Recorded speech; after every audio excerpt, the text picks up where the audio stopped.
Kamusta mga kabayan? Ang bilis talaga ng panahon. Parang kailan lang nag-start tayong magtanim for spring. Itong spring naman, yan, natapos na at tayo'y nagliligpit na for the summer. Tulad nitong hyacinth, tinanggal ko na yung spent flower. Tapos inilipat ko na siya sa ibang paso para magamit ko naman yung dati niyang pinaglalagyan. Kaya ito, yan, wala na siyang flower. At itatabi na lang natin siya para maging healthy yung pinaka-bulb niya.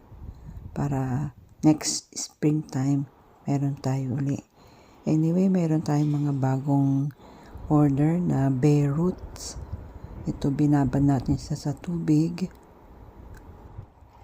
Then, after a few hours, ililipat na natin siya itatanim na natin siya sa lupa.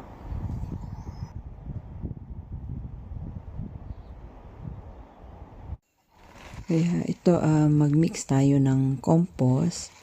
Hinahaluan ko rin niya ng perlite and vermiculite. Bali, tinatansya ko lang yan, tapos hinahalo ko mabuti. Tapos ito, naipasok ko na yung mga ugat. Tapos nilagay ko na sa greenhouse para umusbong. Ito naman yung azalea sa paso. Mukhang hindi siya healthy at saka yan, nagba-brown yung dahon niya. Tapos parang late na siya mamulaklak. Usually, by April, marami na yung bulaklak. Ngayon, May na. Kaya, konti pa lang. Kaya, nilagyan ko siya ng fertilizer. So, by the time na na-upload ko to, na siya. Medyo maayos na. I-update ko na lang kayo. Mainit ngayon dito sa UK. Kaya, naisipan namin samantalahin ng panahon at kami nag-barbecue. So, yan lang muna ang ganap ngayong May. Dahil nga mainit, kaya medyo ni-enjoy lang natin itong weather. Kaya, na-miss ko yung barbecue kaya nag-barbecue kami. So, anyway, thank you for watching our video.